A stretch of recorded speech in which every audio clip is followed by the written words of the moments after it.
नमस्कार, आप देख रहे हैं न्यूज इंडिया। आपके साथ मैं हूं निदा अहमद। बुलेटिन की शुरुआत करेंगे बड़ी खबर के साथ। आपको बता दें कि देश भर में 72 जगह पर एनआईए की छापेमारी। पंजाब, हरियाणा, राजस्थान वो राज्य जहां पर एनआईए ने छापेमारी की है। आपको बता दें कि उत्तर प्रदेश, गुजरात और एमपी में भी एनआईए ने छापेमारी की है। गैंगस्टर और उनके सिंडिकेट के खिलाफ ये छापेमारी जो है वो बताई जा रही है। तो बड़ी खबर, अहम खबर आपको बता दें कि एनआईए जो है वो लगातार छापेमारी कर रही है। उत्तर प्रदेश, गुजरात, एमपी में एनआईए की टीम जो है वो छापेमारी कर रही है। इसके अलावा आपको हम बता दें, सबसे बड़ी बात यह कि देश भर में 72 जगह ऐसी हैं जहां पर एनआईए की टीम जो है वो पहुंची है और यहां पर जाकर छापेमारी की कार्रवाई को अंजाम दिया जा रहा है। तो अहम खबर, बड़ी खबर, एनआईए की टीम लगातार छापेमारी कर रही है। तो फिलहाल ये अपडेट आपको हम बता दें कि कई राज्य ऐसे हैं जहां पर सुबह सुबह एनआईए की टीम जो थी वो पहुंची और छापेमारी की कार्रवाई को अंजाम दिया जा रहा है। तो अहम खबर, बड़ी खबर, एनआईए जो है वो लगातार छापेमारी कर रही है। कई राज्य ऐसे हैं जहां पर लगातार छापेमारी की जा रही है। तो बड़ी खबर आपको हम दिखा रहे हैं कि किस तरीके से यहां पर गैंगस्टर टेरर फंडिंग केस में कई जगह ऐसी हैं। चाहे हम पंजाब की बात कर ले, उत्तर प्रदेश की बात कर ले, पंजाब, यूपी सहित 72 ठिकाने ऐसे हैं जहां पर एनआईए जो है वो लगातार छापेमारी कर रही है। 72 ठिकानों पर एनआईए की छापेमारी से हड़कंप जो है वो मचा हुआ है। तो गैंगस्टर टेरर फंडिंग केस में एनआईए ने बड़ी कार्रवाई करते हुए देश के 8 राज्यों में 72 ठिकानों पर छापेमारी की है और लगातार ये जो छापेमारी है वो जारी है। चलिए आगे बढ़ते हैं और अब बात कर लेते हैं जम्मू कश्मीर की। जम्मू कश्मीर में एसआईए की बड़ी कार्रवाई। बता दें कि नार्को टेरर फंडिंग केस में एसआईए ने छापेमारी की है।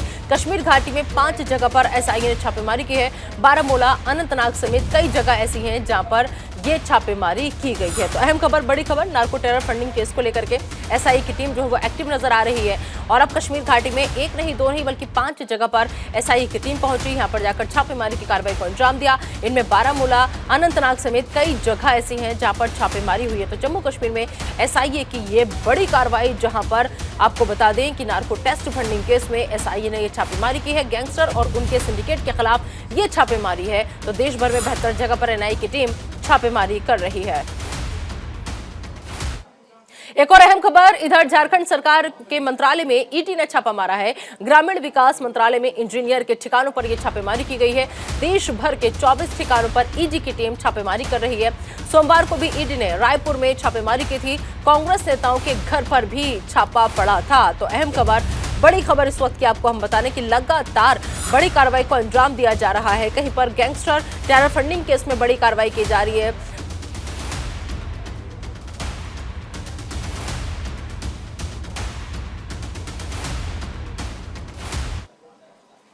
तो एनआईए की ताबड़तोड़ छापेमारी जारी है। इस खबर पर हमारी नजर बनी हुई है। लेकिन आइए सबसे पहले रुक कर लेते हैं उत्तर प्रदेश का, जहां पर मुख्यमंत्री योगी आदित्यनाथ विधानसभा में क्या कुछ कह रहे हैं, सुन लेते हैं। जन नेता थे, अपने विधानसभा क्षेत्र के साथ साथ संपूर्ण जनपद के विकास के लिए गरीबों, वंचितों और उस वनवासी क्षेत्र के विकास के लिए वे सतत प्रयत्नशील रहे। सेवा भाव के कारण वे अपने क्षेत्र में अत्यंत ही लोकप्रिय जननेता के रूप में उभर रहे थे। श्री राहुल प्रकाश कोल के निधन से प्रदेश ने एक युवा नेता और कुशल राजनीतिज्ञ को खो दिया है। उनका निधन समाज की एक अपूर्णीय क्षति है। मैं उनके प्रति श्रद्धा सुमन अर्पित करता हूं और ईश्वर से दिवंगत आत्मा की शांति की कामना करते हुए उनके दुखी परिजनों के प्रति अपनी हार्दिक संवेदना व्यक्त करते हुए आपसे विनम्र अनुरोध करता हूं कि हमारी संवेदना को शोक संतप्त परिजनों तक पहुंचाने की आप कृपा करेंगे।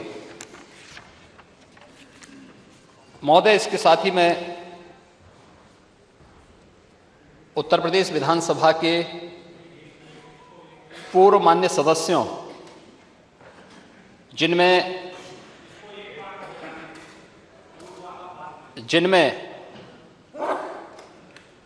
उत्तर प्रदेश विधानसभा के पूर्व अध्यक्ष और पूर्व राज्यपाल श्री केसरीनाथ त्रिपाठी जी समेत हमारे अन्य माननीय सदस्य हैं जिनका मैं उल्लेख करना चाहूंगा। श्री केसरीनाथ त्रिपाठी जी उत्तर प्रदेश विधानसभा के पूर्व अध्यक्ष और पश्चिमी बंगाल के पूर्व राज्यपाल के रूप में उन्होंने अपनी अत्यंत महत्वपूर्ण सेवा प्रदेश को और देश को उपलब्ध करवाई। उनका निधन 8 जनवरी 2023 को 88 वर्ष की अवस्था में हुआ है। उनका निधन हम सब के लिए एक दुखद सूचना है। श्री केसरीनाथ त्रिपाठी जी बहुमुखी प्रतिभा के धनी, मृदुभाषी, एक जनप्रिय नेता थे। उन्होंने अपने प्रारंभिक जीवन की शुरुआत एक अधिवक्ता के रूप में की थी। वे कुशल राजनीतिज्ञ होने के साथ साथ विधि एवं संविधान संबंधी मामलों के विशेषज्ञ तथा संसदीय प्रक्रियाओं के मर्मज्ञ के रूप में भी जाने जाते थे। श्री केसरीनाथ त्रिपाठी जी का उत्तर प्रदेश की राजनीति में एक दीर्घ अनुभव था।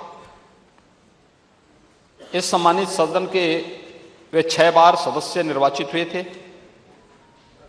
सर्वप्रथम 1977 में जनता पार्टी के टिकट पर जोशी वर्तमान प्रयागराज से विधानसभा के सदस्य निर्वाचित हुए थे। तत्पश्चात 1989, 1991, 1993, 1996 तथा 2002 में भारतीय जनता पार्टी के टिकट पर प्रयागराज से विधानसभा सदस्य के रूप में निर्वाचित हुए। श्री केसरीनाथ त्रिपाठी जी श्री रामनरेश यादव जी मंत्रिमंडल के सदस्य भी रहे। अपने संसदीय ज्ञान, सर्वग्राह्यता और न्यायप्रियता के कारण ही वे विधानसभा के अध्यक्ष पद पर वर्ष 1991, 1997 तथा 2002 में 3 बार निर्विरोध निर्वाचित हुए। विधानसभा अध्यक्ष के रूप में उन्होंने इस सदन की गरिमापूर्ण संचालन में यहां पर सफलतापूर्वक उसका संचालन किया और अध्यक्ष पीठ से अपने महत्वपूर्ण निर्णय भी दिए। श्री केसरीनाथ त्रिपाठी जी जुलाई 2014 से जुलाई 2019 तक पश्चिमी बंगाल के राज्यपाल के पद पर भी आसीन रहे। इसके साथ ही उन्हें बिहार, मेघालय तथा मिजोरम के राज्यपाल का अतिरिक्त प्रभार भी सौंपा गया। राजनीतिक सक्रियता के साथ साथ वे एक प्रतिष्ठित विधिवेत्ता भी थे। इलाहाबाद उच्च न्यायालय में उन्होंने वरिष्ठ अधिवक्ता के रूप में कार्य किया और वहां की बार एसोसिएशन के अध्यक्ष भी रहे। लोकसभा द्वारा गठित विधायिका न्यायपालिका सौहार्दपूर्ण संबंध बनाए रखने संबंधी समिति के वे मान्य सदस्य भी रहे। राजनीतिक तथा संवैधानिक विषयों के साथ साथ साहित्यिक क्षेत्र में भी उनकी गहरी रुचि थी।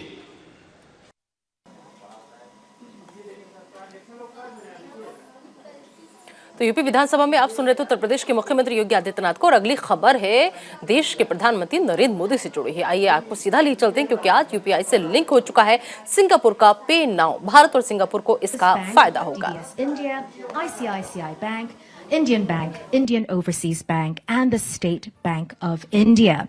So, MD, have you received? Yes, instantaneous, very fast. This is, after all, real-time payments. May I invite once again our Prime Ministers, MD Menon and Governor Das, to pose for a group photo.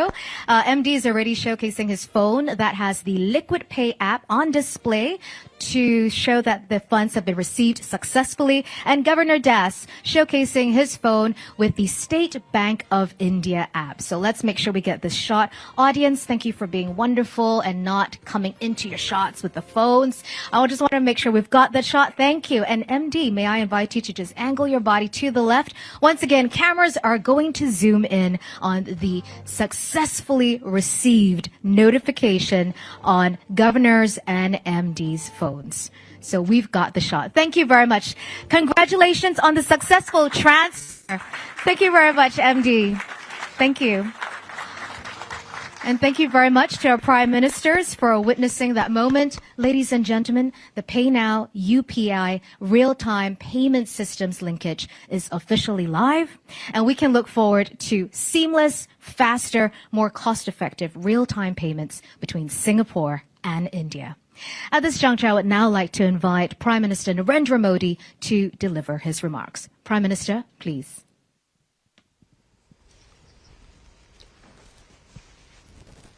Your Excellency Prime Minister Lee, Managing Director of the Monetary Authority of Singapore, Governor of Reserve Bank of India,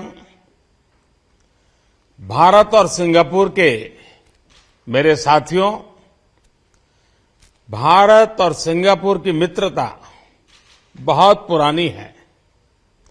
समय की कसौटी पर हमेशा खरी उतरी है। हमारे people to people रिश्ते इसका मुख्य आधार है। यूपीआई पे नाउ लिंक का लॉन्च आज दोनों देशों के नागरिकों के लिए एक ऐसा उपहार है जिसका वे उत्सुकता से इंतजार कर रहे थे। मैं भारत और सिंगापुर के लोगों को इसकी बहुत बहुत बधाई देता हूं।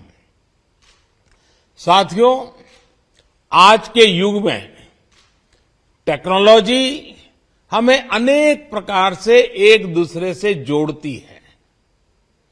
फिनटेक भी एक ऐसा सेक्टर है जो लोगों को एक दूसरे से कनेक्ट करता है।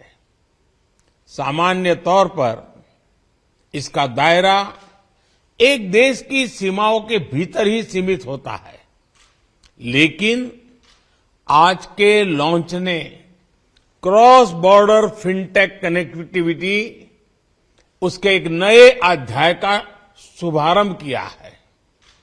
आज के बाद सिंगापुर और भारत के लोग अपने मोबाइल फोन से उसी तरह पैसे ट्रांसफर कर पाएंगे जैसे वे अपने अपने देश के अंदर करते हैं।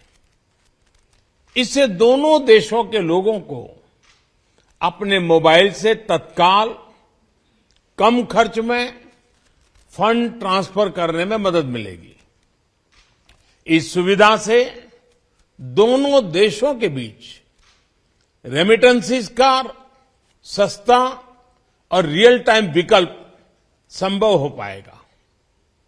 इसका हमारे प्रवासी भाई बहनों, प्रोफेशनल्स, स्टूडेंट्स और उनके परिवारों को विशेष रूप से लाभ होगा।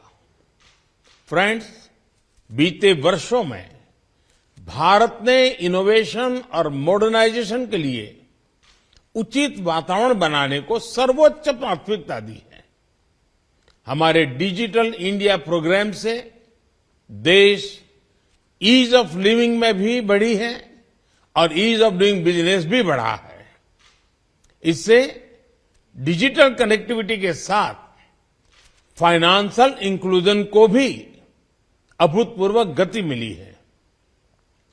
डिजिटल इंडिया अभियान ने गवर्नेंस और पब्लिक सर्विस डिलीवरी में अभूतपूर्व रिफॉर्म्स को भी संभव बनाया है।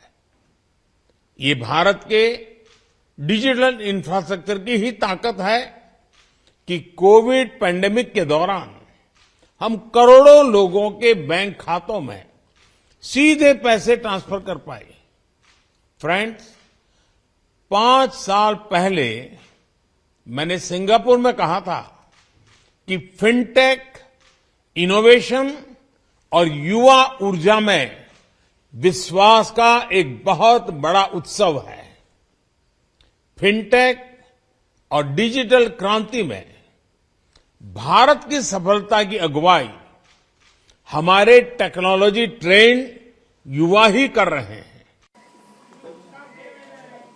तो पीएम मोदी को आप सुन रहे थे और चलिए अब बड़ी खबर का हम रुख कर लेते हैं जिस पर लगातार हमारी नजर बनी हुई है। हम बात कर रहे थे कि देश भर में कैसे बेहतर जगह पर एनआईए की टीम जो है वो छापेमारी कर रही है। इसमें पंजाब, हरियाणा, राजस्थान में एनआईए ने छापेमारी की। उत्तर प्रदेश, गुजरात, एमपी में भी एनआईए ने छापेमारी की। गैंगस्टर और उनके सिंडिकेट के खिलाफ ये छापेमारी जो है वो चल रही है।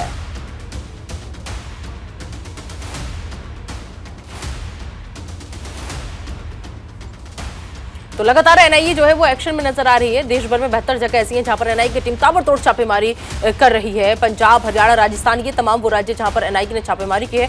इसके अलावा उत्तर प्रदेश के कुछ जिलों में भी, गुजरात में, एमपी में भी एनआईए की टीम पहुंची, वहां पर भी जाकर के छापेमारी की। तो गैंगस्टर और उनके सिंडिकेट के खिलाफ ये छापेमारी जो है वो चल रही है। तो बेहतर जगह देश भर में ऐसी है जहां पर एनआईए की टीम जो है वो छापेमारी कर रही है।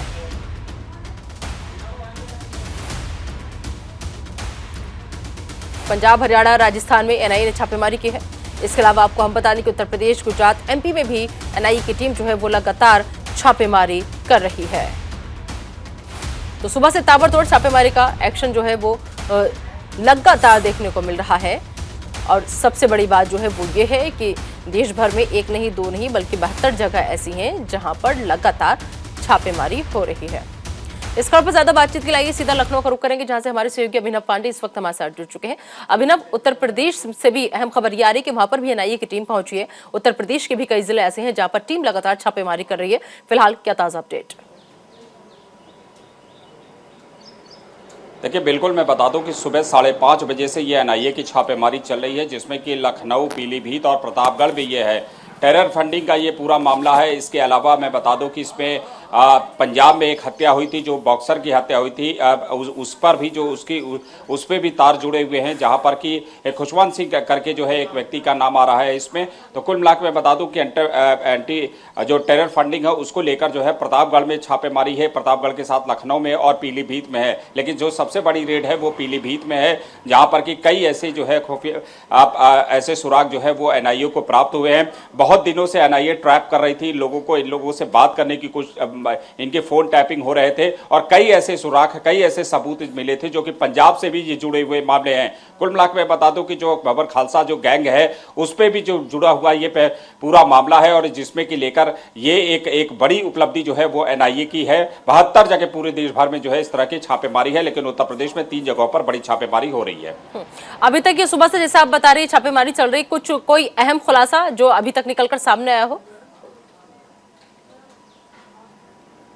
देखिए, फिलहाल मैं बता दूं कि इसमें अहम खुलासा, इसके पहले मैं बता दूं कि एसटीएफ से भी इसकी बाकायदे जानकारी ली गई थी, फोन टैपिंग का एक मदद ली गई थी। एसटीएफ भी इस पर जो है सहयोग जरूर दे रही है, लेकिन एनआईए ने अभी तक इस पर कोई डिस्क्लोज नहीं किया है कि इसमें क्या क्या अभी सबूत हाथ लगे हैं। फिलहाल जो जहां पर रेड पड़ी हुई है वहां पर अभी भी एनआईए की टीम मौजूद है, चाहे वो प्रतापगढ़ में, चाहे वो लखनऊ में, चाहे वो पीलीभीत में, तीनों जगह पर एनआईए की टीम अभी भी मौजूद है। लेकिन बड़ी उपलब्धि ये जरूर है, सूत्र ये बता रहे हैं कि बड़ी उपलब्धि है, जिसके बाद जो है बाद में एनआईए इसका खुलासा कर सकती है कि इसमें क्या क्या जो है एनआईए को है, क्योंकि टेरर फंडिंग का एक बहुत बड़ा रैकेट जो है, बहुत बड़ा मामला जो है उन लोगों के हाथ लगा हुआ है, जिसका तार सीधा बब्बर खालसा और पंजाब से जुड़ा हुआ है, लग रहा है। लेकिन पंजाब में भी टीमें जो है वो पहुंची हुई हैं। पंजाब, हरियाणा और भी कई राज्य हैं जहां पर टीमें हैं। एमपी टीमें पहुंची हुई हैं, गुजरात में टीमें पहुंची हुई हैं। तो ऐसे में जो अभी आप पीलीभीत का जिक्र कर रहे हैं कि सबसे बड़ी कार्रवाई जो पीलीभीत में हो रही है, तो क्या इनका कनेक्शन सीधा पंजाब से जोड़कर देखा जा रहा है? उसी संदर्भ में एनआईए की टीम पहुंची है या फिर कोई और इनपुट एनआईए की टीम को मिला था? बिल्कुल बिल्कुल बिल्कुल बिल्कुल निदा, मैं बता दूं कि पंजाब में एक बहुत बड़ा जो है वो पंजाबियों का रहता है, जहां पर कि पंजाब के जो है से जुड़े हुए लोग यहाँ पर हैं, उनके वाशिंदे वहां पर हैं, बहुत बड़ी प्रॉपर्टीज उनकी होती है। पंजाबी तौर पे लोग जो है बहुत है जो पंजाब से जुड़े हुए हैं, हरियाणा से जुड़े हुए रहते हैं, उनके पूर्वज यहाँ पर रह रहे हैं। तो ऐसी सूरत में जो है ये कनेक्शन के तौर पर देखा जा रहा है कि यहाँ पर भी जो है बब्बर खालसा, क्योंकि जिस तरह से एनआईए की सबसे बड़ी टीम जो है वो पीलीभीत में रेड कर रही है, उसके बाद लखनऊ में है। लखनऊ में भी चूंकि यहाँ पर एसटीएफ ने एक सपोर्ट दिया हुआ है, उनको एक बैकअप दे रखा है कई इंफॉर्मेशन के तहत जो है, बहुत सी इंफॉर्मेशन थी जो कि एसटीएफ ने भी टैप किया था और वो मिली थी लोगों को जानकारी। तो ऐसे में दूसरा क्या है कि प्रतापगढ़ एक जरूर वो हो सकता है प्रतापगढ़ में, क्योंकि प्रतापगढ़ में ऐसा कुछ रेड जरूर हुई है वहां पर, लेकिन वहां पर किसके तार हैं ये अभी खुलासा होना बाकी है। लेकिन पूरा जो है ये बहुत बड़ा टेरर फंडिंग का ही मामला है। जिस तरीके से कहा यह भी जा रहा है अभिनव कि कुछ अहम दस्तावेज हैं जिसकी तलाश है एनआईए की टीम को, क्योंकि एनआईए की टीम जहां भी जा रही है वो अहम दस्तावेज सबसे पहले जुटाने की कोशिश कर रही है, उन्हीं की तलाश में टीम वहां पर पहुंच रही है। सवाल यह है कि इन दस्तावेजों में ऐसा क्या खास है, क्या इनपुट एनआईए की टीम को मिला होगा, कौन से वो कागजात हैं जिसकी तलाशी के लिए लगातार एनआईए की टीम जगह जगह छापेमारी कर रही है।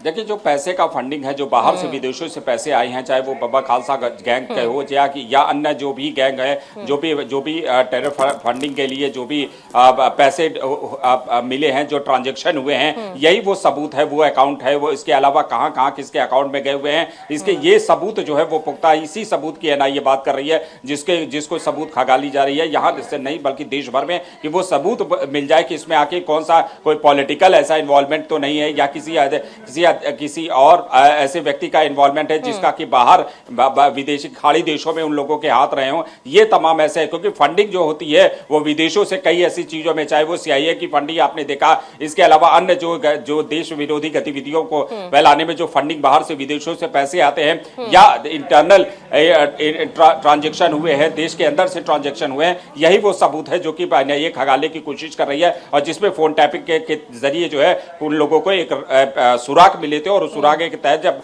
पुख्ता हो गया तभी एक 7-5:30 बजे सुबह 72 जगहों पर रेड हो रही है। उत्तर प्रदेश में 3 जगहों पर बड़ी रेड हुई है, जिसमें कि पीलीभीत, प्रतापगढ़ और लखनऊ शामिल है।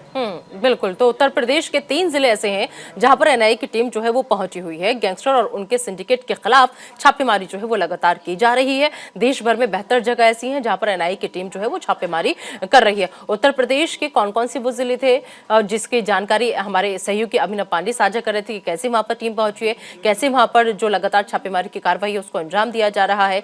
इसके अलावा आइए अब सीधा हम रुख कर लेते हैं चंडीगढ़ का, जहां से हमारे सहयोगी जसप्रीत इस वक्त हमारे साथ जुड़ चुके हैं। जसप्रीत, फिलहाल अगर बात करें उत्तर प्रदेश के तो 3 जिलों में छापेमारी चल रही है, हरियाणा का, चंडीगढ़ का क्या हाल है?